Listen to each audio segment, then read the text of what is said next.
Hello yoga friends, this is the second of 4 yin little yin practices.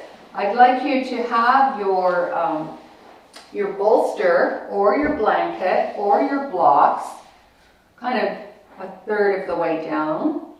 And for those of you who can do down dog, I'd like you to do that. Tuck your toes under. Shift back into down dog. Bring your right knee into your chest, and it's almost like you're hurdling. You're going to bring your foot, the edge of your right foot, in front of your bolster. And then this takes a little bit of finesse and readjustment, but you're going to put the side of your right thigh on the floor. And then just scoot that back leg back. And you can take a bolster. I really like this.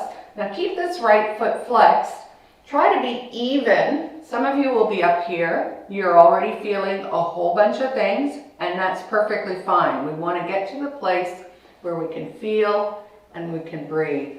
I'm going to use my block today because that just feels like the right thing to do. And when you enter all these different yin poses, you have to check in and find out what's going to be good for you on that particular day. A yin practice done in the morning is an entirely different situation than one done later in the evening. And a yin practice that is done after a very active day, or perhaps a very tense day, both good and bad tension, these yin practices will feel different. There's no end point in all these poses. The end point is just that you're feeling and breathing. That could be the ultimate goal in all of these poses. If being on the block no longer feels comfortable, you feel like you really would like to come down a little bit further, go ahead and do that. Resist the temptation to just be over on the right side. Try to be even. It's almost like your left hip bone is trying to touch the bolster. And that's a kind of an intention. It doesn't actually ever happen. Sleeping Swan is what this is called. Can't imagine sleeping. Spread those toes. The back foot is relaxed, it's shoelace side of the foot.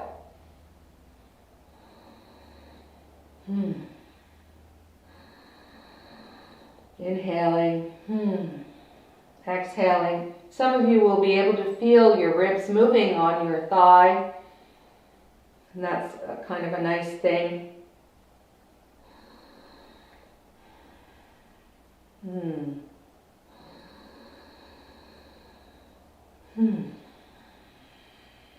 And once again, the way that we come out of these poses is very careful.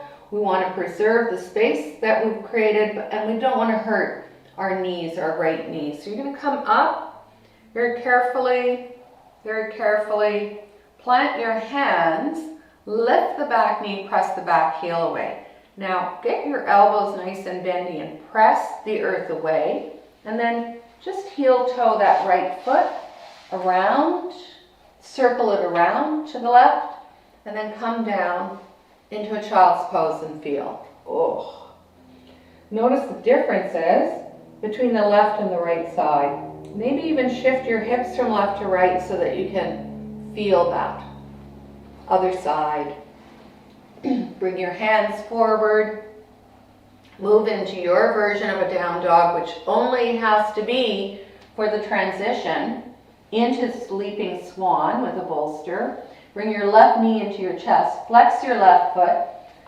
Land the left foot in front of the bolster. And then carefully, this should work out, that you're on that left side of your left thigh. And then relax the back leg. Maybe I'm going to pull that leg back. And then I'm going to take the block again because it felt so good on that side. Place my forehead Oh, but this side, oh, this is one of my formerly injured sides. So we have a side that's stronger, weaker, more flexible, less flexible, has old scar tissue, old injury memory. And so when we do these asymmetric yin poses, it becomes really obvious. So if you have a tight side, and you know you always have a tight side, you don't have to hold each side for the same amount of time.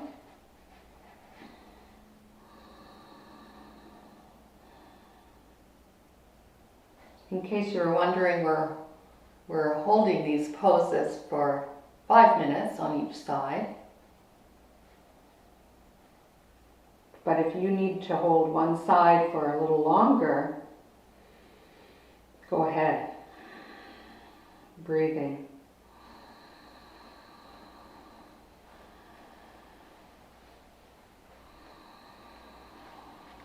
Exhaling and groaning. Flex your left foot.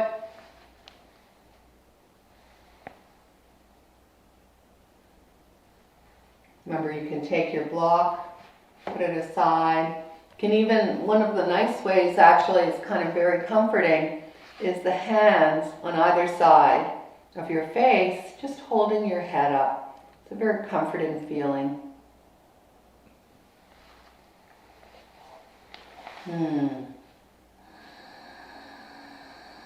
Some of you will feel that holding your head up, that the neck is getting fatigued and your shoulders are crunching up. So maybe you just move your head over to the left and just give the neck a little bit of a break. Or maybe you move it over to the right. And again, you can do the same thing. It's not as comfortable, but you can do the same thing with a block or another bolster or another pillow. You can get very creative with the props, with the toys you have in your home. Rolled up mats work.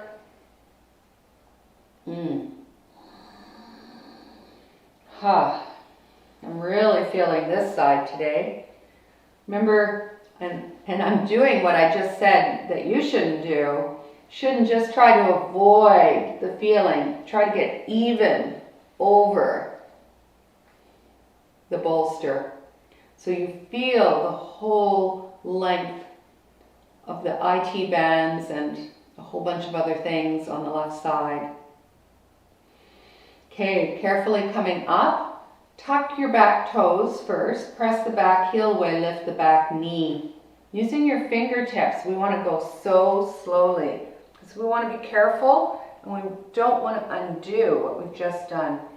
Plant your hands, get your elbows a little springy, back knee lifted, curl your back, walk your foot around. It's not elegant, but it's safe.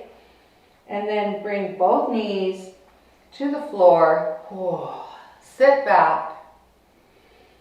Child's pose, and maybe you'd like to do this with your child's pose if you have a bolster and can just chill out for as long as you'd like until you join me on our next yoga video, the Yin video.